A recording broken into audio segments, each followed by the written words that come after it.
Hojii tamaa jiru kana keessa hawaasa keenya footoo kaasanii baranjiitti geessanii gurgurachuuf illee jedhee shakkii qaba. Yoo kaasnes akka itti kaafnuu fi nu satarataa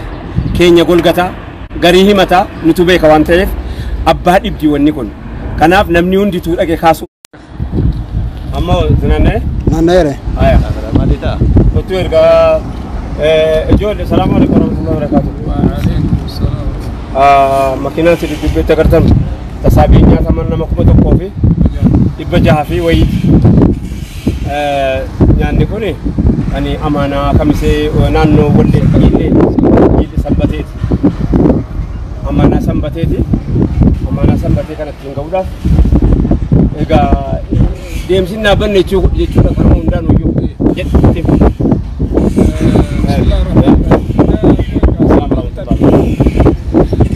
sagalee kiyya kana kan inni ajjaasaa soon kanatu makiinaan isinii fataa wanta inni geesse borga nama kalma nama fadhee deemu fata borga namaa qofa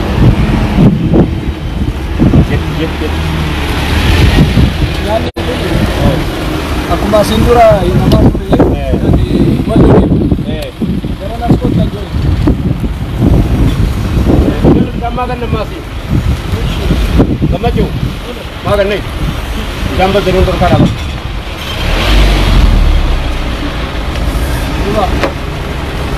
ergaan kun ergaa wallooti gabaabumatti boos makiinaan irraa miti gola soona yooma waan guddaa waan dalaguu qabnu qabna daddeebi'uu barbaadu maal daddeebi'uu barbaadu jedhe diboo maaliif jira du'aan du'uudhaaf jedhaase nama waa itti jiru du'uu barbaadu jedha naamsa sirraa barbaadan dhageeffadhu bismillah ar-rahmaan ar-rahiim alhamdulillah rabbil aalamiin salaatu wasalaamu ala rasuulillah wa ala alihi wa sahbihi wa man waalaa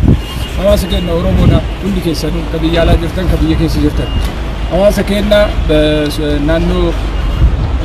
godina addaa oromiyaa keessa jiru uummata walloo gargaarsi kun gargaarsa aanaa sanbateeti beekamu bulchiinsa magaalaa sanbatee itti aanaan kantiibaa waliin kantiibaa xalayaa dhaabbata deeggarsa egereetiif barreessee jira dhaamsa san irratti nama 12,000tu buqqa'ee hanga ammaatti bakka itti hin deebine nyaata barbaada uffata barbaada hawaasni keenya bakka itti hin deebine waan dandeettaniin nu bira dhaabbadha haala jedhaniin yaamicha isinii dhiyeessine ture yaamicha dhiyeessine sanii har'a deebii kennaa jiru wanni nu jedhan harka tokko kurnaffaa wanni gaafatame waan nama 12,000 wanni nu har'a ergaa jirru immoo waan nama 1,000 fi 600 sunuu nyaata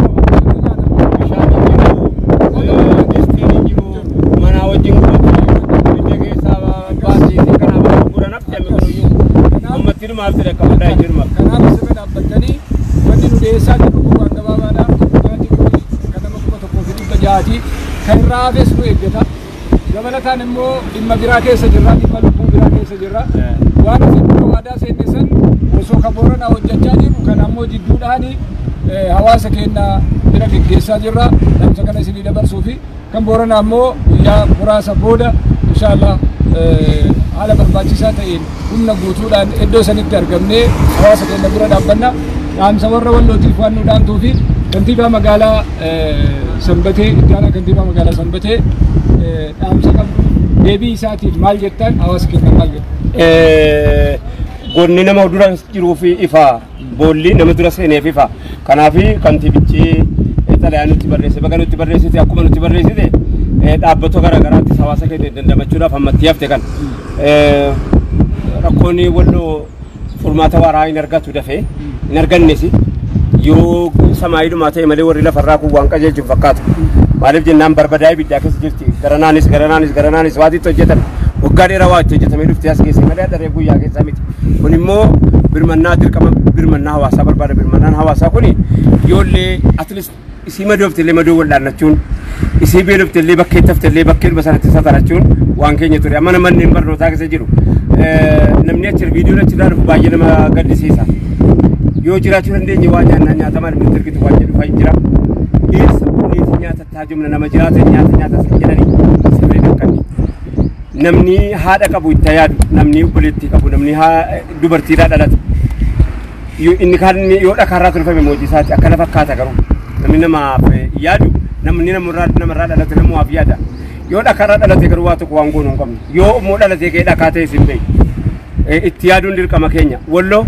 kallattii lama sadiin caba qabdi caba sii kana itti birmatanii wallaannachuun har'a sababa rakkinni booranaa dhufeef jecha rakkinni walloo akka waan dagatameeti malee hin dagatamne akka waan dagatameeti garuu kanaaf rakkoo walloo numa qaba inshaallah rabbi jedhe amma nyaata nama 1,600 yeroo jennu hammam tokko dhaqee yeroo bu'ee ka'e eessumatti tolfatti laataanis immoo yaaddessaadha maaliif jennaan nama 12,000 buqqa'ee bakkee jiraa jedhee kantiibaa magaalaatu haasa'e kantiibaa magaalaa eegaa haasa'e immoo kilmachuun karma hawaasa keenya taa'ee hawaasa keenya hawaasni walloo ammallee akkuma sanatti jirti jedhee yeroon ammallee ka'u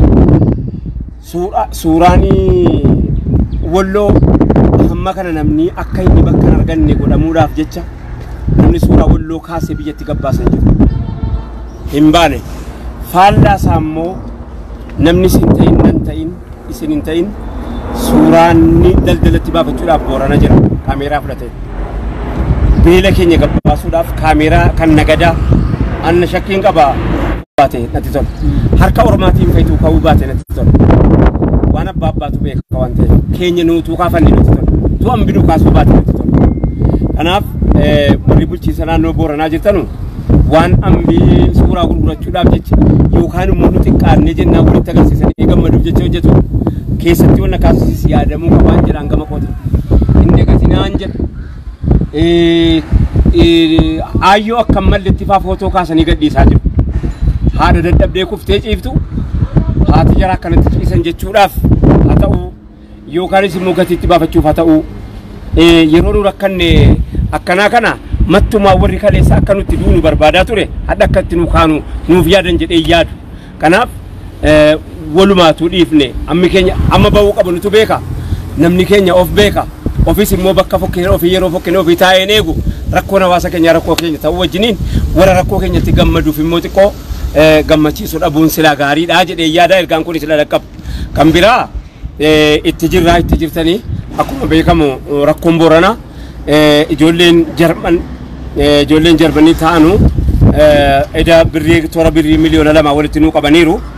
inshallah isin dhaqqaba jennee yaada yoo rabbi jedheen dhufaa birriin kun yoo dhufe immoo isin dhaqqaba jennee yaadna biidinillah yoo rabbi jedhe eda ta'a baabulan jechuun dhagaa argisi garii akkuma kana namoonni siikoo mandollee waa hojjetaa jira warri siikoo mandoo waa hojjetaa jira akka siikoo mandootti waa hojjetaa jira akka maabaraatti jechuudha jimma walitti qabee jira jimma almost lakki warri biyya kan riyaad warra nutti erge miti warra nutti ergini naasaa jira nu karaa keellatti keenyaati miti galateeffachuudhaaf hin kaasne kallattiin keenya dirqamaa miti kallattii barbaadina ergu hawaasa isaa dhaqqabachuudhaasan kanaaf warri jimma kantiibaan jimmaa socho'ee obbo Najiib abbootii qabeenyaa adda addaatti bilbilee qabeenya walitti guureera qopheessaa jira isiniif erguusaa jira warra booranaa hinqee barattan yoo rabbi jedhe akkuma kana kantiibonni adda addaa utuu jirri akkuma kana godhaa immoo wal hirree rakkoon booranaa qofa taasa'amaa jira malee baalee bahaa keessa wayii jira baalee bahaa keessa uma akkanaa fakkaatu jira gammoojjii akkanaatu jira rakkoo akkanaatu jira hongee akkanaatu jira namni gabbaasaan jiru haasa'aan jiru quba qabaadhaa jechuun isinitti dhaammadha salaamu alaikum warahmatullahi wabarakatuh namni nyaata kana qeebalu Sheikh Abdul Latiif abbaan nutti dhimma عبد اللطيف طه شيخ عبد اللطيف طه تو سير راكبلا كنتيبا وامته كنتيبا انت لانو تبرر فتيرا فنيرني غيرني مرحبا اما سيجرني مرحبا اتشجرني مرحبا دام سكينا شيء اسيس فني اسرنا اكن بدني طلا بدني اجيب بياني اكن اسانتو كيبلا اكن اسانتو كودا كنتيبان magaalaatii fi ittaana kantiibaatii fi warri mootummaa ka'achi jiru ufii dhaamsa kana dhaamate dhaamsi isaanii dhaamnu akka dhaammattanii hanga dandeettaniin qoodaa kennaa fi hawaasa keessanii kana dhaamsa tokkoffaadha. Inni lammaffaan waan xiqqoo hawaasatti mul'achuu danda'u rakkoo kana ibsuu danda'u amma yaadaanii wanni gargaaramaa jiru kun yaadaanii akka naannoo biraa waan hin taane kaasanii gadhiisan sana sun ta'e waan ta'u akka ergitan dhaamsi kun waan hawaasa bi'uu bira ga'e kana ta'a jettan dhaamsi kun immoo oguu isin bira ga'e akkaataa itti raabsamee fi viidiyoo isaas nu ergaa amanaan keessa nu dhaqqabeeraa nu jedha illee nu deebisa kana dhaammanna assalaamu alaykum maayyii irratti qophii booranaa kana irratti abbootiin gadaa utuu silaa dura buutanii abbootiin amantaa utuu silaa dura buutanii qeessonni sheekonni abbootiin gadaatu silaa dura buutanii jettanii wanni kun gargaarsa waaraa ta'a jara sanatti abdii hora isin immoo baay'ee argaan jiru maaliif an arguudha beekaa fi nagaatti.